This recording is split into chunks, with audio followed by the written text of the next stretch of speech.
inclination to do that. So if we win, we would expect them to appeal it to the Supreme Court.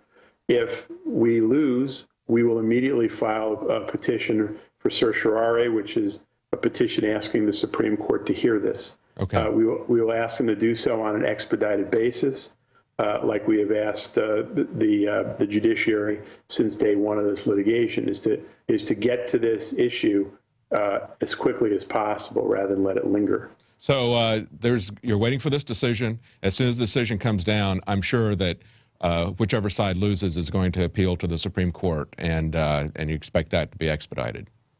Well, we will ask for it. Whether they will or not, I don't know. Right. Yeah, well, it's kind of been expedited pretty quickly through the process so far, hasn't it? As far as the law moves very slowly, but this has been very fast for the law. Well, thank you so much for talking to us, Carl, and we certainly appreciate what you're doing. It is very, very important work. It's something that affects all of us, and the rights that we have had our ancestors fight for and win over centuries have been taken away essentially with the stroke of a pen, and we hope that can be reversed, and we really appreciate you taking the lead in this fight. Thank you. Thank you for having me on. Thank you. Bye-bye. Well, that's very important work that Carl is doing. If you want to get in touch with him, if you want to help with the lawsuit, remember he's doing that pro bono. You can get in touch with him at carlmayer.com, and that's spelled M-A-Y-E-R, C-A-R-L-M-A-Y-E-R. Also, there's stopthendaa.org for information, let you know what's going on with that. There's a wealth of information there at that website. And we'll also keep you updated at prisonplanet.tv. We're going to be following this. This is one of the key issues affecting our liberties, all of our rights. It essentially attacks half of the Bill of Rights directly, just this one piece of legislation. So this is something that is vital for us to be informed about. It's vital for us to oppose it. We have some efforts going on in state governments that you can get involved with. Texas has an anti-NDAA bill. Maybe you can get one started in your city or your state. And if you want to keep up with that, become a subscriber to Prison Planet TV. It helps to pay for our bandwidth. Speaking of bandwidth, you can have up to 10 people at a time can look at this, the reports live. You can pass that out to a few more people, but we ask that you support this to help pay for the cost to run this. Well, that's the end of our news tonight. Stay tuned. After about a 1-minute break, we're going to be back with a special report from Aaron Dykes, as well as Alex introducing a clip from his 2008 documentary, Battle for the Republic, and why it is even more relevant today.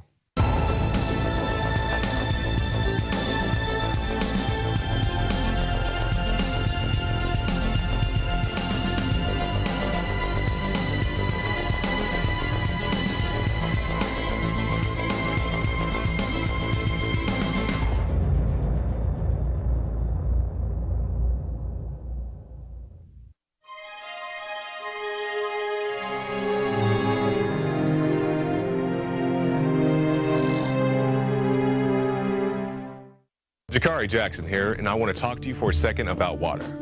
You know about ProPure, our flagship water purification system, but check out some of our portable water filter products at InfoWarsStore.com. The clearly filtered water pitcher. Also, for those of you on the go, we have the Athlete Edition filtered water bottle and the RAD Eliminator Pro filtered sports bottle that removes radiation. And keep in mind, we have replacement filters for all of these products. The ever-popular grab-and-go bag favorite, the Life Straw, the Crystal Quest shower filter system, and the Aquapod kit, great for mass storage of water. And while you're at the InfoWars shop, pick up a copy of our latest book, 31 Days to Survival. You can find all this and more at the InfoWarsStore.com, and don't forget it's your support that funds our operation. Sign up for our free newsletter at InfoWars.com/newsletter.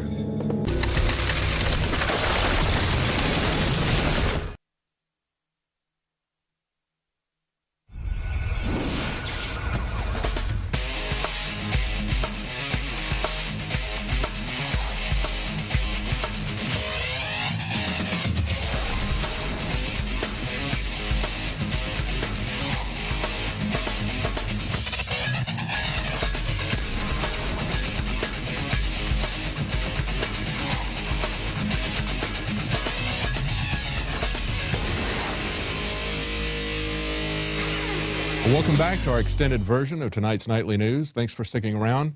Now, race is being used as a wedge issue. A lot of people are coming together with concerns about government encroachment on our individual liberties, and the tactic is to now separate us into different ethnic groups, a divide and conquer. And Aaron Dykes has a special report on some of the bizarre efforts to do that.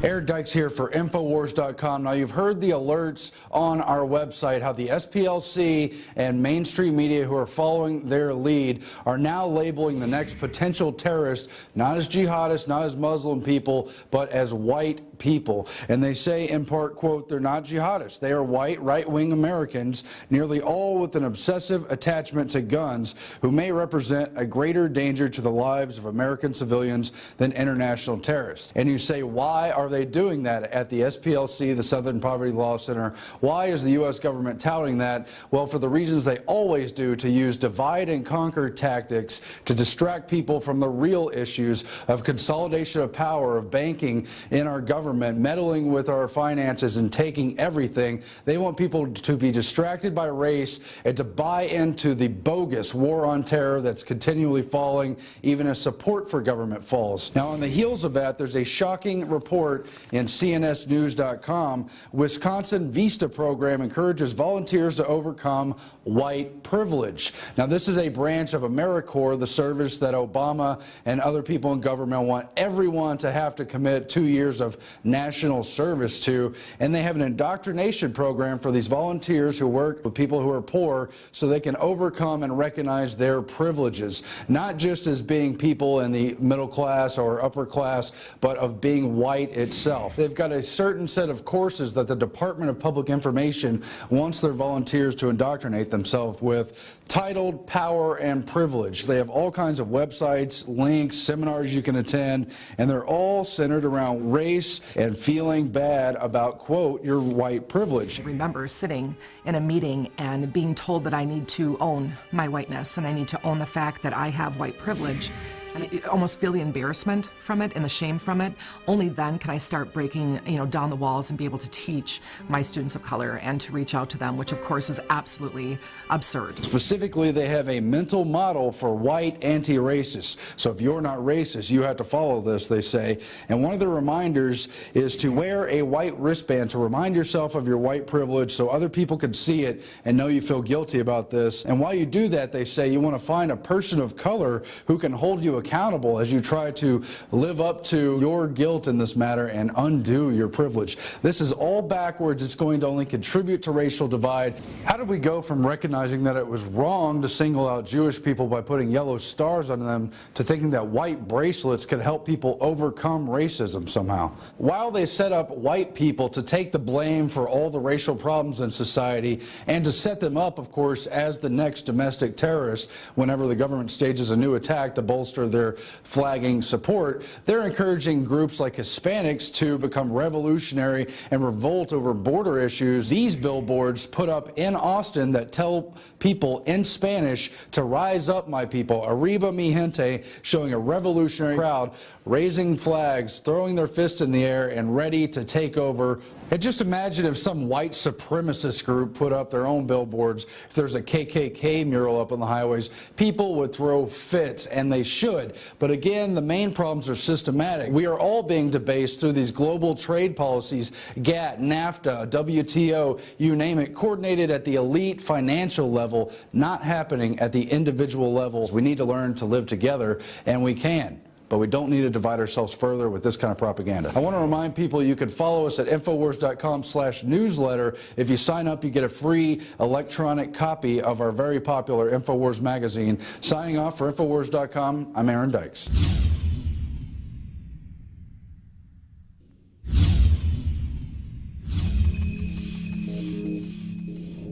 It's pretty amazing what people do to try to create racism.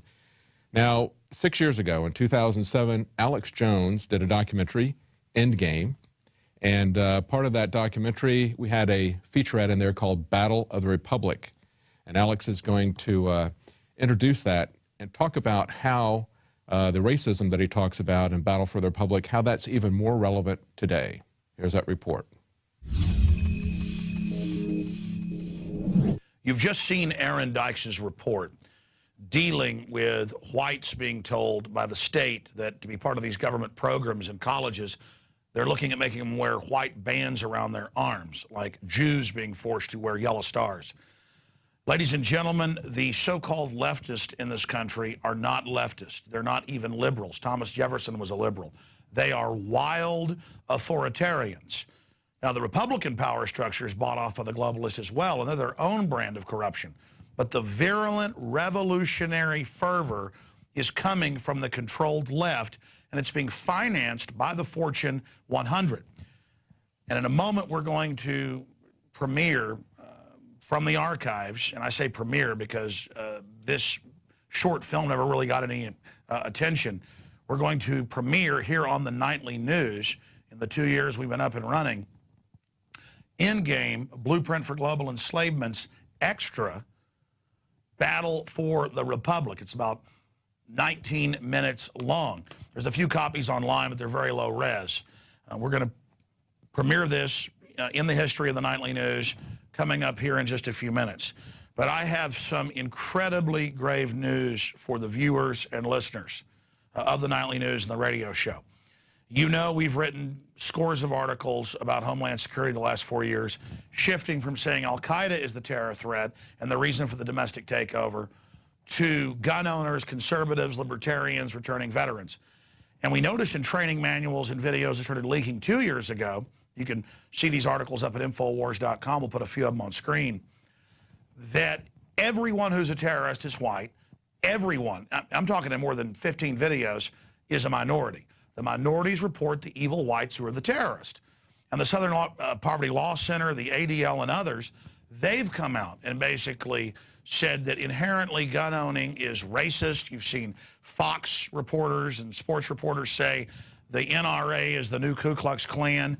Asinine stuff that has no basis in reality, simply as a political mechanism to demonize people. Then last week, the Southern Poverty Law Center came out and put out a report, and then they listed 2 reports listing myself as the chief enemy and potential terrorist, saying that right-wing and anti-New World Order groups, and they went on to say world government doesn't exist, I'm going to show you that in a moment, that we believe tyranny is taking place, and so that we are set to blow things up and be terrorists. Now, obviously, if you know Oklahoma City, you know other operations, those are staged provocateur events. Whoever blows stuff up looks terrible in the media. Who stands to gain from carrying out staged terror attacks? Who has a history of doing it? The foreign mega banks of the New World Order that are announcing world government and taking over right now, and who have signed us on to their derivatives. And so they don't want Hispanics and blacks and Asians and others to feel like they have a stake in the Second Amendment and private property rights and sovereignty that made us so great and wealthy. They want to bind them using racial triggers to be anti-gun and anti-white, and that's what MSNBC pushes. You know, Al Sharpton on there says we've got to overcome the whites and the Southerners to get the guns. Rangel says that. This is incredibly racist. By their definitions, it's Ku Klux Klan level. But they're black or they're Hispanic, so it's okay. So this is the over-the-top type stuff we're seeing. Now, behind the scenes, they've been telling the police and military this for the last 4 years, and we've shown the manuals, the MIAC, the Homeland Security. The training videos the last 2 years for Homeland Security have shifted to this, where they say the terrorists are the white people. We've covered that here. Now it's in hundreds of newspapers today as a major push. You know that's a major push when the same talking point is all over the news the same day. So I want to direct everyone, and I'm going to show you a document cam shot of this, to the Los Angeles Times. Peril